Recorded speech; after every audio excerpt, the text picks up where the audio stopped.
everyone and welcome back. Today we're talking about Euphoria Season 2, Episode 3. Those who cannot see, think of those who can. And they should have just called this episode Chaotic Confessions, because everyone is just sick and tired of being sick and tired. You know, like, talk about fake it until you make it. You know, they no longer have the patience to wait until they make it. So I think the craziest was Cal's confession. Just because after the last episode, you know, I didn't know what he was going to do. You know, was he going to be angry? And instead he just totally gave up. He was like, you know what? See y'all later. Peace out. That's it. Also, there was a development with Fez. Everything about Fez, there's an air of uncertainty around him. And I get the sense that he's probably going to end up in jail somehow. And I don't know how, because we get the news that Mouse's ex-girlfriend, or girlfriend I should say, is asking questions about him. And so I don't know, you know, like, everything about Fez is looking highly uncertain. But we'll see how it turns out. And the end of the episode, you know, if you noticed at the end, Jules became the narrator. So throughout the series, Rue has been our narrator, and the deeper that she gets into her drug addiction, the less that, you know, she can't really narrate much. And even if she didn't overdose, she got pretty damn close to it. And at this point, I don't see how, after this episode, Rue can kind of keep up the facade with friends and family that she's sober and she's doing well. It's not possible. So we'll start off with Jules, Rue, and Elliot. And this whole opening montage, there's a lot to say about it, right? Because Rue finally gets Jules. She's in this perfect relationship that she's always dreamed about, but she's high out of her mind. So ever since she took that suitcase full of drugs, she's been doing that suitcase full of drugs, right? Like, that's the only thing that's brought her joy. And so the whole time she's faking it. And, you know, she's saying, you know what, I really love Jules. And I think her love for Jules has to do with, like, the potential that she could have had with Jules in terms of bringing out her best self. But Jules is not, you know, Rue is not ready to be that best self. And they have all these clips from old movies that they're reenacting, you know, like Titanic and Brokeback Mountain. That part, like, if you've seen the movie Brokeback Mountain, you know how funny that scene was.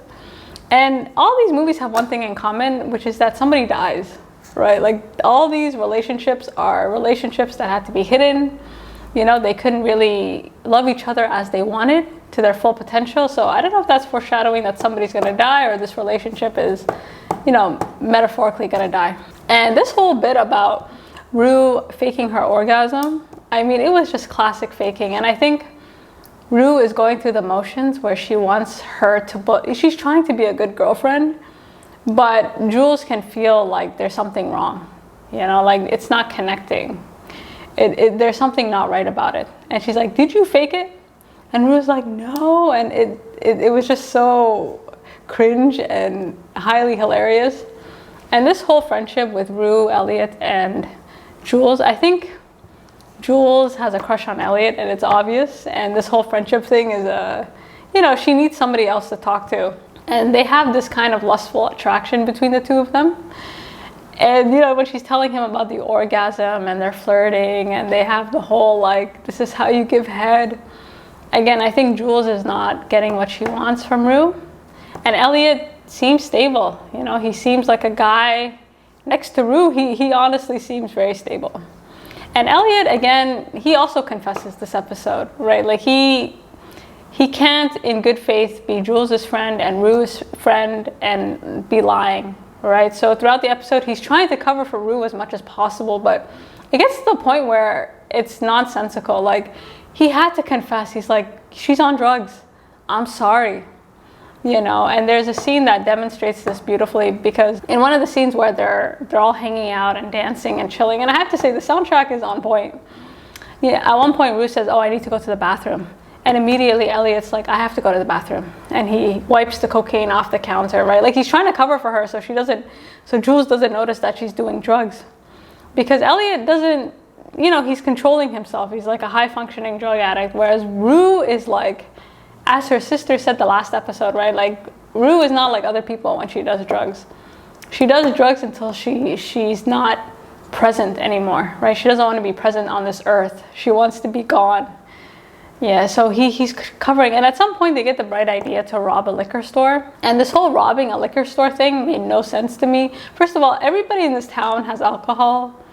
So I'm like, is there no one else? Like, they could have gone to Fez and gotten alcohol. Like, I didn't really understand why we needed to go rob a liquor store. Anyways, they robbed the liquor store, and this scene with Rue in the back, again, she's going through the motions. She's not happy. She's not hanging out. Like, she's done, right? Like, by the end of the scene, she can't even pretend to want to hang out with them, right? She's just like, listen, this is painful. Like, she's literally being dragged through the motions, right? And Elliot and Jules are like, yeah, let's hang out. And her sitting in the back of the car, like, Elliot was like, yeah, you sit, me and Jules will do everything because you will get us killed. And she's like, okay, I got it, you know? And again, like, I think in theory it was a good idea, but they literally could have been killed for some white, you know, anyways. So as they're driving, like, the walls are closing in, right? So you see Elliot literally telling Rue, like, stop drinking. It's a dangerous mix. And Elliot has seen her heart stop, right? So he knows. Like, he's like, girl, I know you've been doing drugs. You need to stop. And she's just like, no, it's fine. And again, at this point, it's clear. And Jules is like, why are you drinking? I thought you were sober, right? Like, she's sort of like, her suspicions are coming like to life. And Rue just snaps. She says, listen, you know, I can't stand you. Just drop me off. I'm tired. And this whole I can't stand you, I'm not sure if she was saying, like, listen, I can't stand your expectations of me. Like, I'm tired of pretending to be this good person when I'm not. I can't tell if it was like, I can't stand you in that, you know, clearly you like Elliot, so you guys might as well just hang out on your own. I'm tired of looking at y'all flirt. Like, so she was just tired. And the fact that Elliot dropped her off on the side of the road was a bit strange because, first of all, she's a drug addict. Second, she is a drug addict. Like, I was like, why would you drop her off on the side of the road? Like, why not drop her off closer to home? And then when she gets home, she makes this loud noise. And I thought for sure her mother was going to come in. So I'm not sure where her mom is. In the last episode, she was talking to somebody over the phone. So maybe she's on a date. I don't know. But even Gia, like, she didn't notice.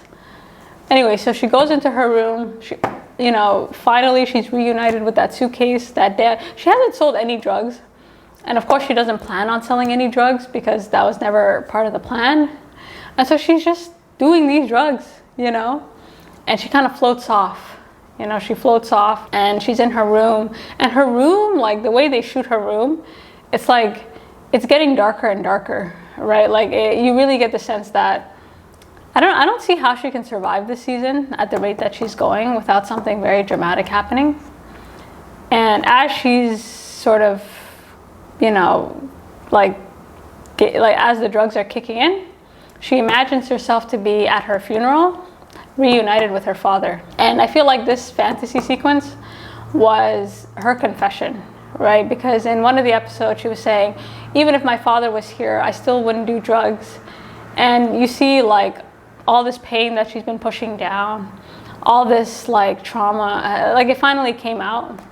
And I think what's sad about Rue's story is that she lost her father to cancer, but also at a young age. So when you lose somebody to a sickness, you're kind of preparing for their death, right? And also she's young. So a lot of her memories of her father are of him being sick. So she doesn't have a lot of good memories to cancel out the really bad memories. And she did say in the last episode, you know, like, the drugs, they make the good memories stay, you know, so they don't leave.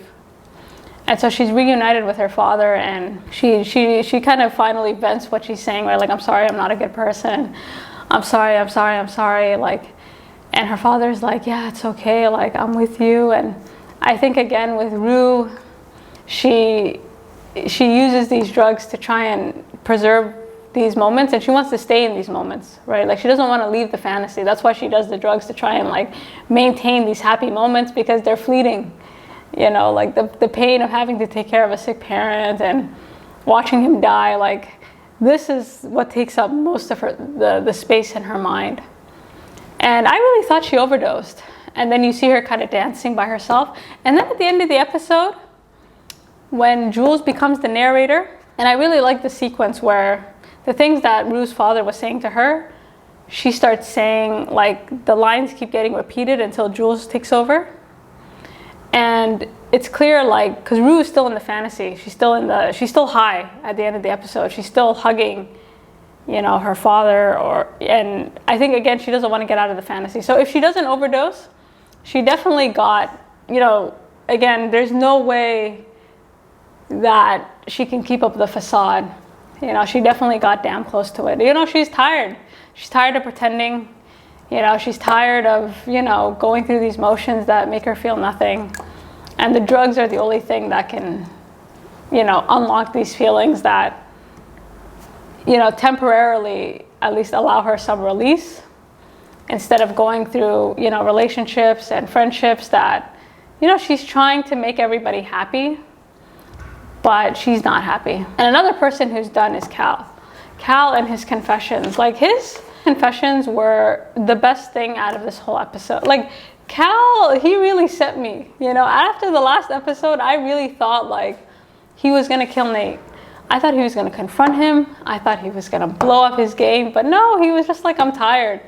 And so he spent the entire episode laughing hysterically, you know, not just at himself, but at his family for believing his lies. And just before he goes out and has this chaotic evening, he looks at Nate and he says, "You're a part of me I'll never understand."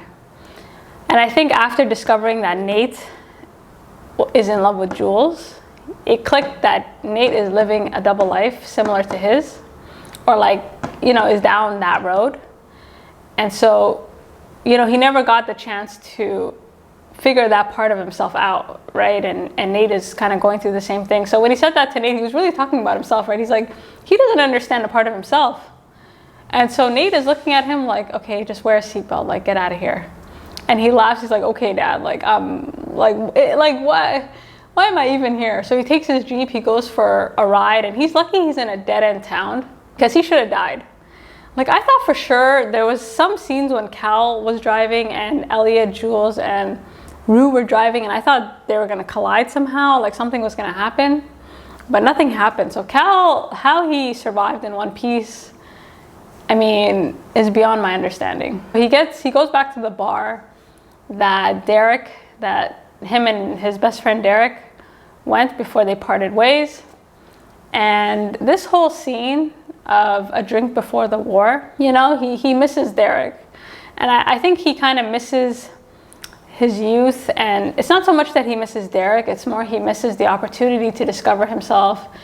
When the world was his oyster, you know, he left that night with Derek feeling like anything is possible. And then he gets the news that he's going to be a father, and suddenly he's trapped, right? So he never really got a chance to explore himself or get to know himself, and this is what he misses, right? And the minute he walks into this bar, you know, he's awkward. He's trying to find his space, right? Like, he's too awkward to fit into this space. He's too threatening. You know, he gets banned from the bar, which is horrifying for him, because he's like, this is my space. Like, I have nowhere else to go. And at home, right? Like, this is a space that he's cultivated, but it's fake, right? He doesn't feel at home. So he's trying to find a space where he fits in, but he doesn't know how to fit in because he doesn't know himself very well. And so he's broken. He drives back home. Somehow he survives. I don't know how.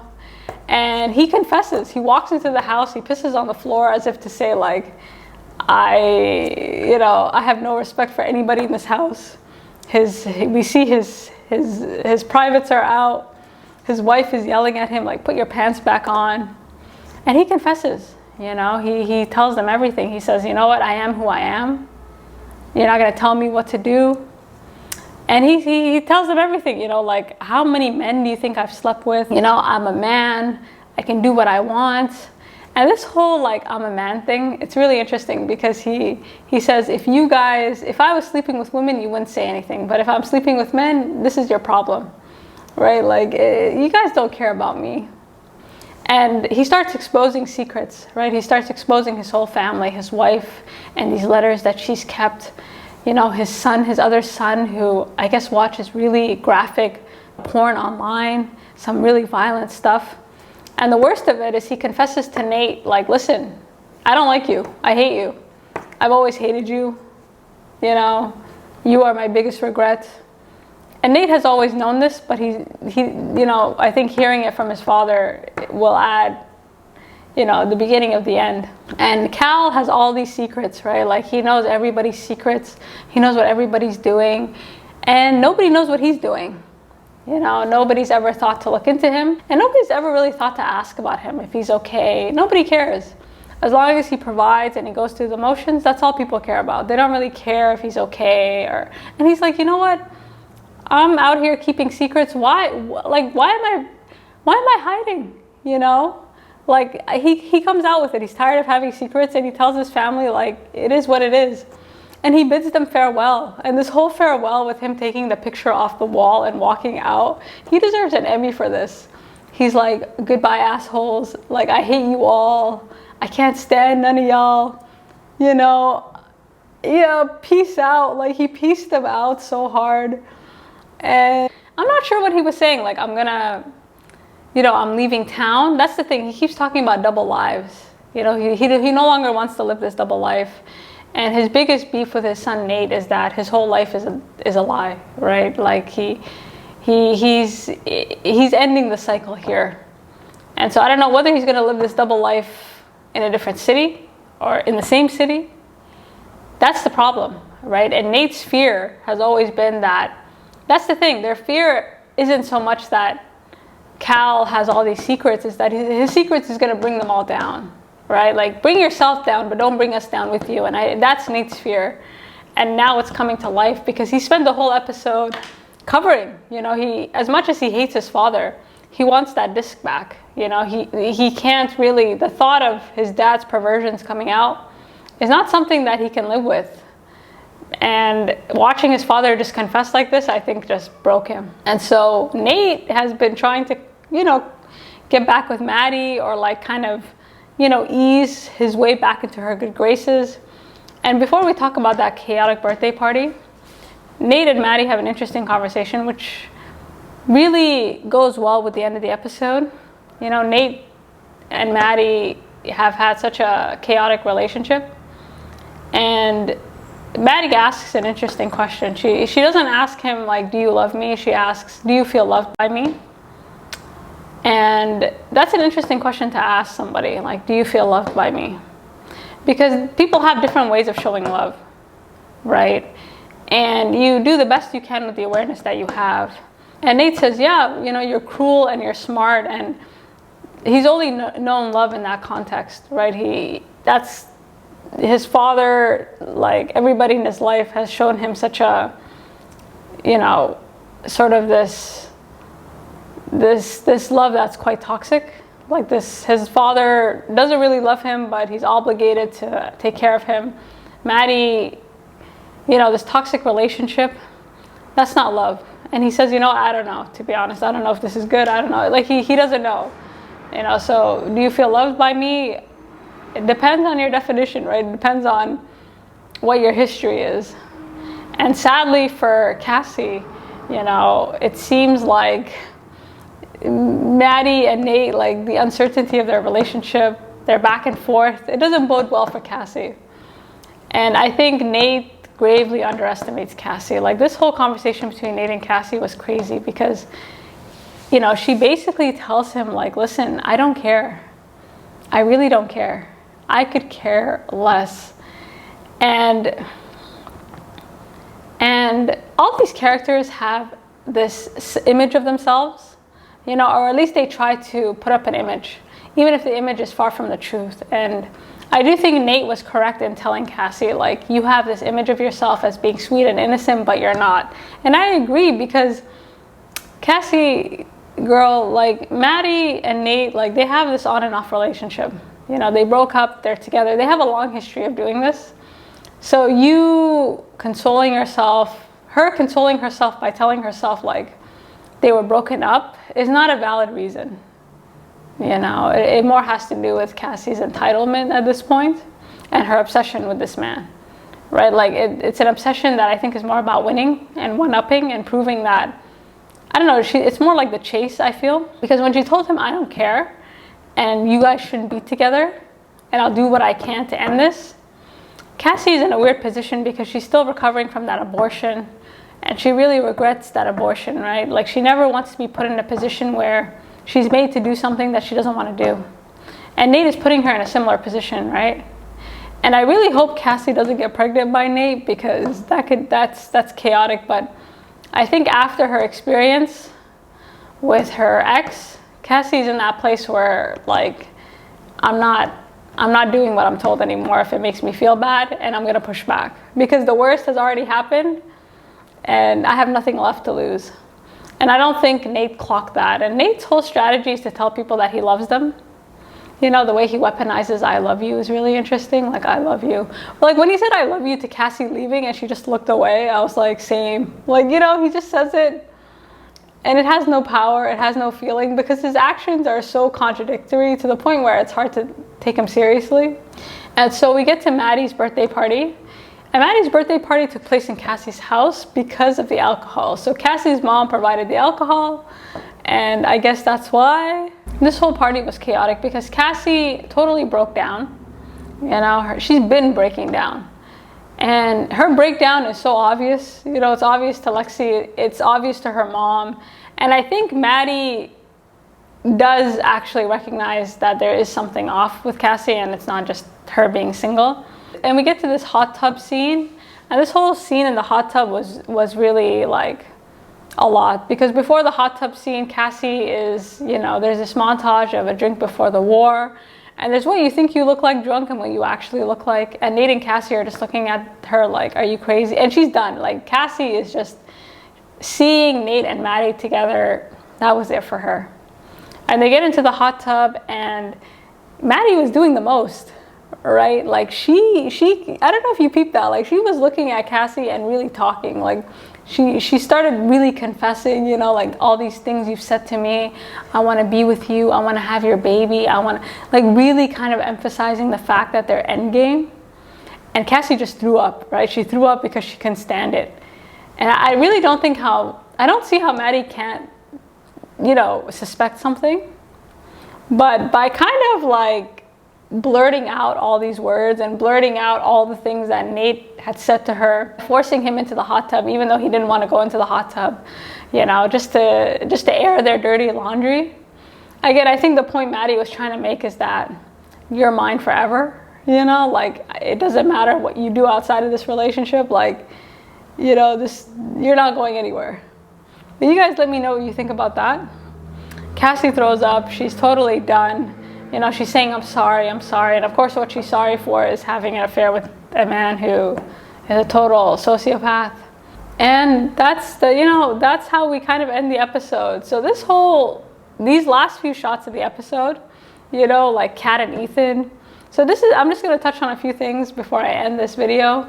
So Kat and Ethan, they're pretty much done. You know, Kat confesses, again, another confession that she's done with Ethan. She can't stand him. You know, and that whole scene of them like driving in the dark really made me laugh, because you just got the sense like it couldn't be more clear, right? Like, they are just, it's the end. And then there's this scene with Cassie with flowers all around her. Like, it started to look like midsummer. And I'm not sure if that's to say she's pregnant or what, but that was freaking me out. I'm like, what is this supposed to indicate? Overall, I thought it was a very good episode. So if you guys noticed anything, let me know what you think, and until next time.